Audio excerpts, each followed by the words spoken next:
Hey guys, and welcome back to my channel. It's Joni from the blog simplelivingmama.com, and today's video is another homeschooling video. And today I'm going to be talking about timeline notebooks and book of centuries. I'm going to show you guys how we keep up with our timelines, sort of explain to you a few of the differences between a timeline and a book of centuries, and just show you what I use personally.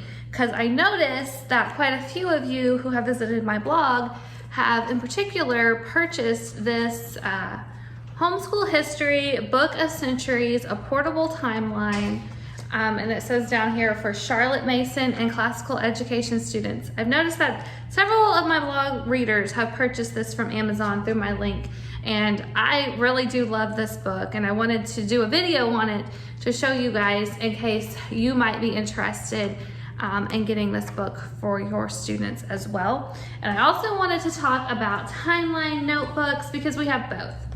The reason we have both is because when my kids got to be about 10 years old or so, I purchased this book for them. So actually I think my oldest was probably 11 and then my middle child was 9. And so far, they're the only 2 children that keep their own personal book of centuries.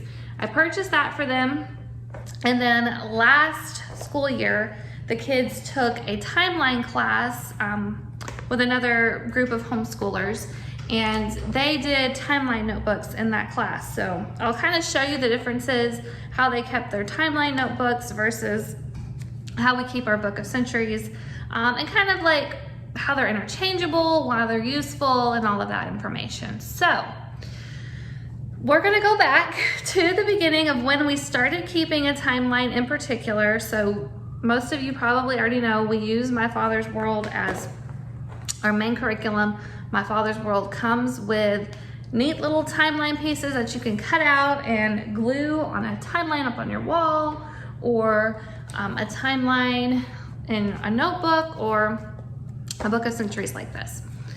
So that sort of makes everything easy peasy, and I like that each individual student gets their own timeline pieces, and this is what they look like. Okay, so when I first started doing this, I kind of wanted to follow the Charlotte Mason approach of keeping a family timeline. You can also keep a family book of centuries. I'll explain the difference between the two here in just a second.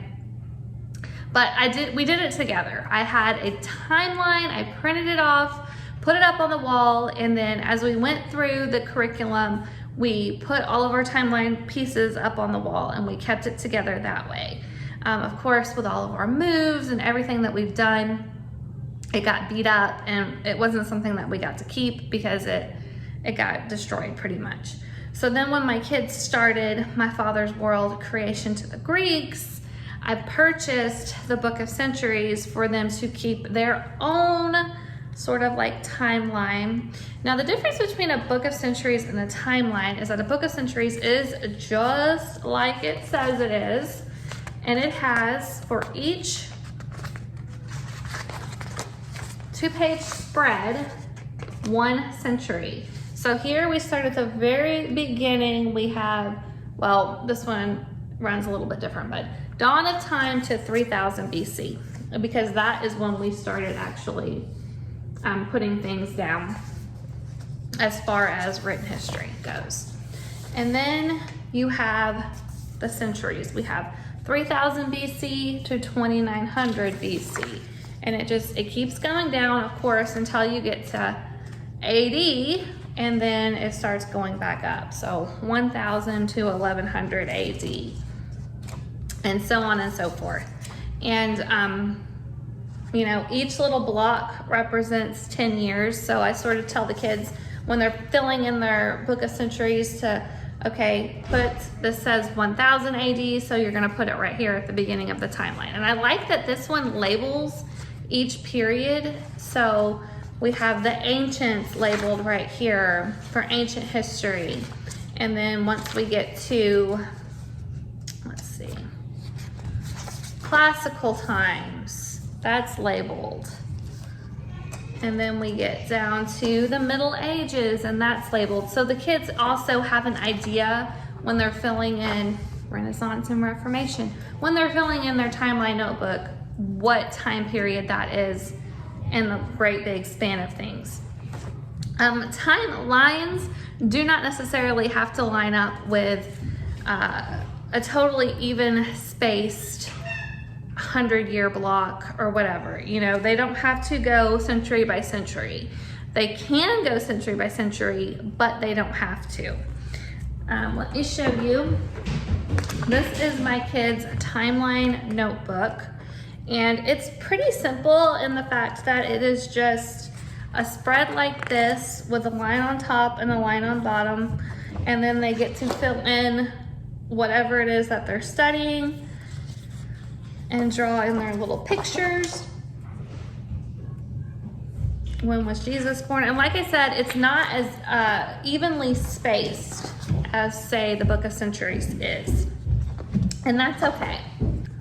So when you start a Book of Centuries or a timeline notebook, the first thing you're gonna wanna do is have your child fill in the date that they were born. That way that they immediately have something that they can relate to.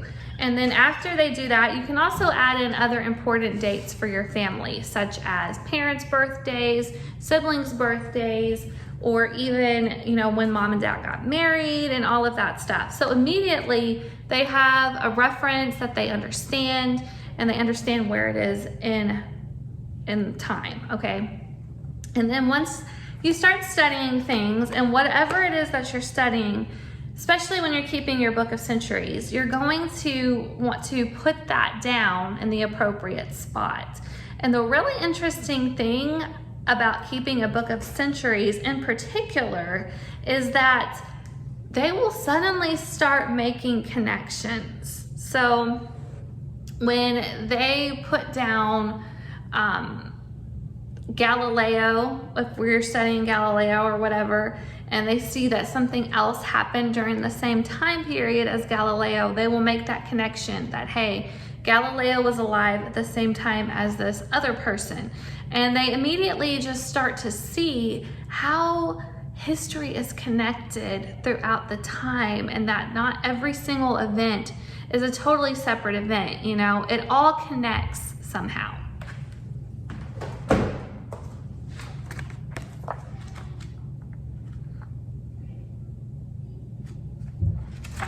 So for example, here in my kids' Book of Centuries, we can see that during Julius Caesar and Caesar Augustus's reign, that Jesus was also most likely born during the reign of Caesar Augustus. So we can make that connection right here. Caesar Augustus was born in 27 BC, or that's actually probably when he ruled, right? So Caesar Augustus ruled in 27 BC. Jesus was born about 4 BC, and we know from studying the Bible that Mary and Joseph were going to Bethlehem for the census set out by Caesar Augustus anyway. So we immediately make that connection that, okay, these two were alive during the same time.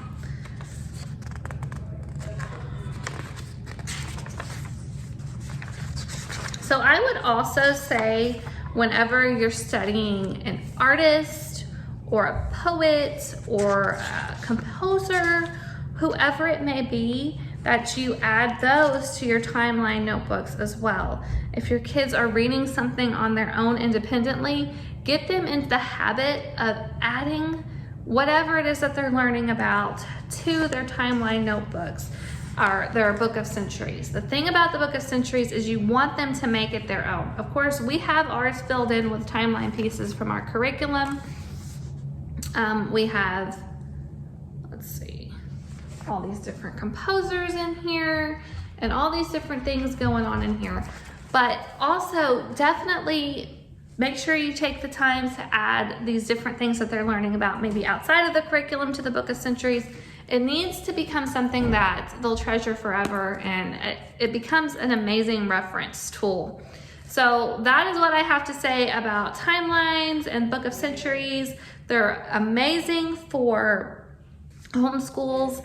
I wish that I had been able to keep something like this throughout my years of education, because you know, this isn't something that you just use for one school year. This is something that your child is going to use from the time they're 10 up until they probably start high school or something like that. So they can keep it, they can add their own drawings, their own, I mean, you can even add in your own narrations, whatever it is you want them to do.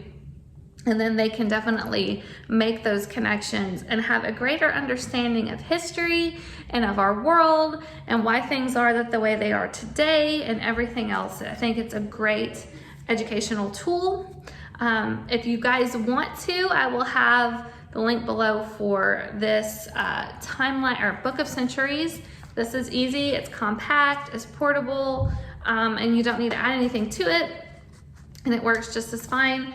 I'll also have some links for some DIY book of centuries, and also if you'd rather just keep a timeline where you can add your own pages as you go, I will have some links for that as well. So I hope that you enjoyed today's video. If it was helpful for you, give us a thumbs up. Don't forget to subscribe, and I'll see you in the next one. Bye.